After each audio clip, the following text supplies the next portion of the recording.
अस्सलाम वालेकुम बच्चों। आज हम करेंगे 2.1 का क्वेश्चन नंबर 4 और ये लेक्चर नंबर 2 है अलजबरा का। तो इसमें हम क्वेश्चन नंबर 2 से लेकर 7 तक जो है वो कंप्लीट सॉल्व करेंगे। तो अगर आप चैनल पर नए हैं तो काइंडली सब्सक्राइब कर लें, ठीक है। और इसका जो टाइम कोड है वो भी आपको डिस्क्रिप्शन में मिल जाएगा। जो क्वेश्चन आप देखना चाहते हैं वो देख सकते हैं। पिछले लेक्चर में हमने पैटर्न्स के बारे में या सीक्वेंस के बारे में पढ़ा था। सीक्वेंस का मतलब ये होता है कि कोई भी अगर हमें कोई रूल्स दिया जाता है, जैसे मैं इसकी एग्जांपल से मैंने समझाया था। अगर वो लेक्चर आपने नहीं देखा तो वो लाजमी देख लें। इसकी प्लेलिस्ट में जाएंगे तो आपको वो लेक्चर मिल जाएगा। यानी कि इसमें पैटर्न्स बोलते हैं एक सीक्वेंस को, एक तरतीब को। अगर मैं 1 2 3 4 5 लिखता हूँ तो देखिए हर एक में 1 ऐड करने से नेक्स्ट टर्म आ रही है, ठीक है। अगर मैं इसमें 1 करता हूँ 2 आ रहा है, 2 में 1 करता हूँ 3 में 1, तो ये एक सीक्वेंस है, ठीक है। ये भी एक नंबर, नेचुरल नंबर जो होते हैं वो भी एक सीक्वेंस से ही होते हैं। अब जो क्वेश्चन 4 है, use the pattern rule to make the patterns. तो ये हमें रूल दिया गया, इसके मुताबिक हमने एक पैटर्न्स बनाना है। जैसे start at 8 and add 2 inch lines. यानी कि हमारे पास जो A1 है वो हमें दिया हुआ है जी 8। अब हमने नेक्स्ट जो फाइंड करना है A2। जब फाइंड करेंगे तो A1 प्लस 2 करेंगे। A1 हमारे पास क्या था 8 प्लस 2 करेंगे तो हमारे पास नेक्स्ट टर्म क्या आएगी 10। इसी तरह अगर हमने A3 फाइंड करना है तो उसमें हम क्या करेंगे जी A2 प्लस 2 करेंगे। हर टर्म के अंदर हमने 2 ऐड करना है। तो A2 हमने 10 फाइंड किया था तो 10 प्लस 2 करेंगे तो हमारे पास क्या आएगा जी 12, ठीक है। यानी कि हमारे पास जो सीक्वेंस बन रही है इसी तरह चलते जाएंगे तो हमारे पास पहला 8 आएगा, दूसरा 10 आएगा, तीसरा 12, इसी तरह नेक्स्ट 14 और ये आगे चलते जाएंगे। तो ये इसकी एक नंबर या सीक्वेंस बन रही है। इसके बाद सेकंड पार्ट स्टार्ट एट 3, यानी कि A1 जो है हमारे पास वो 3 है and multiply by 2 each times. अब जो A2 आएगा वो हमारे पास 2A1 होगा। 2A1 क्या है हमारे पास 3, तो ये 6 आएगा, ठीक है। इसी तरह A3 जब फाइंड करेंगे तो 2A2 आएगा, ठीक है। 2A2 की वैल्यू हमने लिखी 6, तो ये हमारे पास 12 हो जाएगा। दोबारा समझे, A1 हमें दिया गया है, ठीक है।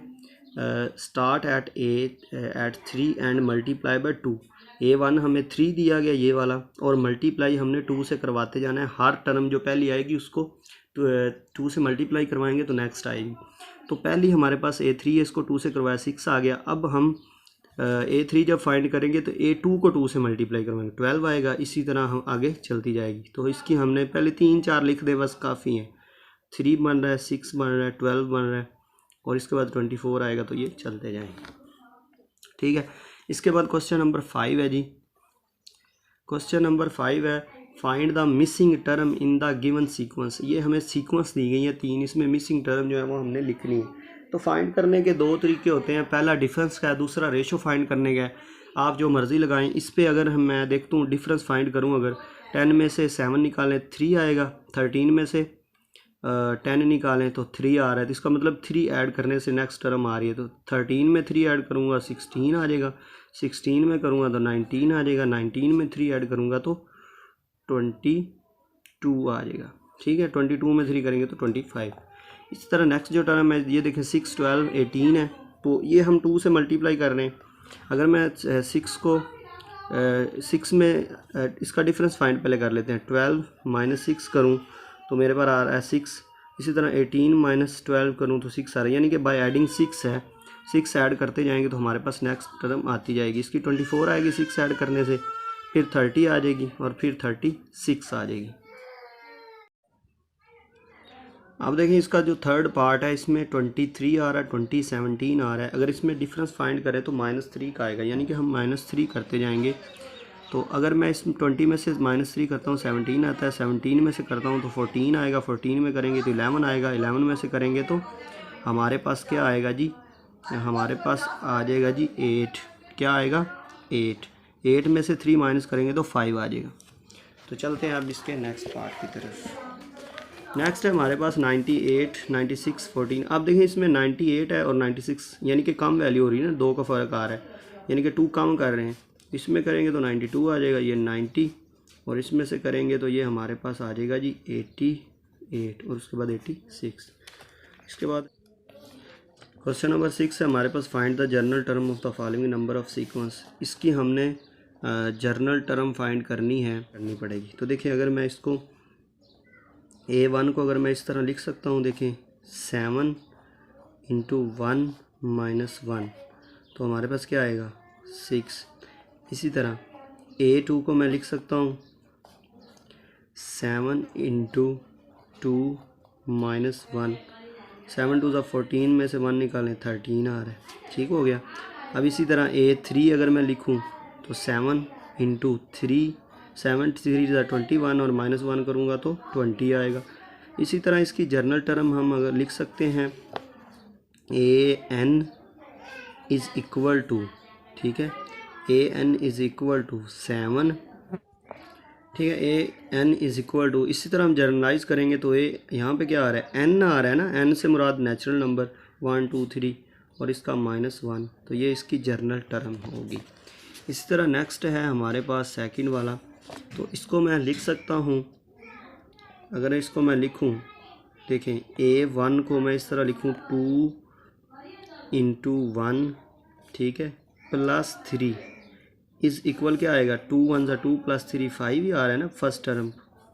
अब A2 अगर मैं लिखूं तो 2 इंटू 2 प्लस 3 कर दूं, यानी कि हम यहाँ पे 1 2 3 लगाएंगे बस। अब तो देखिए 2 2 ज़ा 4 4 और 3 7 आएगा।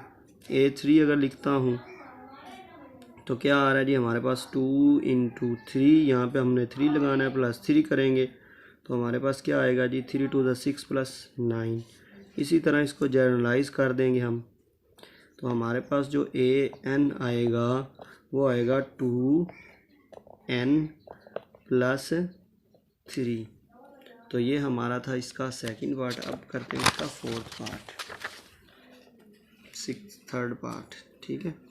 अब ये वाला देखिए ज़रा ध्यान से, इसमें अगर मैं लिखूं A1 जो है हमारे पास, इसको मैं लिखूं 5 इंटू 1, ठीक है, 5 इंटू 1 माइनस 1 अगर कर दूं तो मेरे पास क्या आएगा 4 ही आ रहा है ना।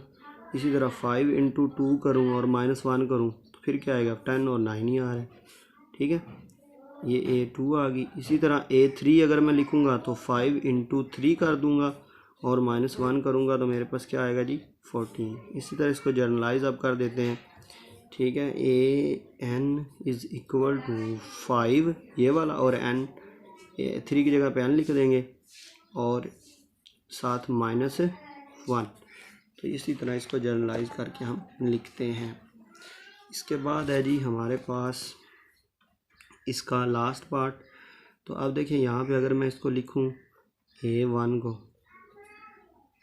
10 इंटू 1 माइनस 8 तो क्या आएगा 10 2 ही आएगा। इस तरह A2 जब लिखूँगा 10 into 2 minus 8 is equal to 12 आएगा, ठीक है। तो इस तरह इसको जर्नलाइज कर देंगे 2 या 3 लिख के। AN हमारे पास आ जाएगा जी 10 और N माइनस 8, तो ये इसका आंसर है। इसके बाद चलते हैं क्वेश्चन नंबर 7 की तरफ।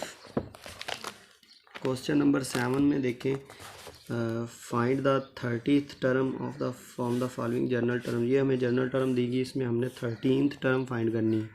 तो करेंगे क्या, जहाँ पे N है वहाँ पे हम 30 पुट कर देंगे। जैसे AN है is equal to 2N plus 1, ये जर्नल टर्म दी गई है जिस तरह अभी हमने क्वेश्चन 6 के अंदर किया है। तो हम पुट यहाँ पे लिखेंगे put N is equal to 30, तो A 30 हो जाएगा इज इक्वल टू 2N की जगह पे हमने पुटना है 30 प्लस 1, तो 2 30 ज़ा 60 प्लस 1 करेंगे तो 61, ये इसकी 13th टर्म आएगी, ठीक है। इसी तरह इसका सेकंड पार्ट देखें, इसमें भी हमने 13 फाइंड करनी है। Put N is equal to 30, N की जगह पे हमने क्या पुट करना है 30, तो A 30 is equal to 330 plus 4, तो 330 ज़ा 90 प्लस 4 आएगा, तो इसका 94 आंसर आएगा। इसी तरह इसका थर्ड पार्ट देखें ज़रा। इसमें भी ऐसे ही करना है हमने, put n is equal to 30, तो a30 is equal to 5, n की जगह पे 30 पुट किया तो 30 का स्केयर -2।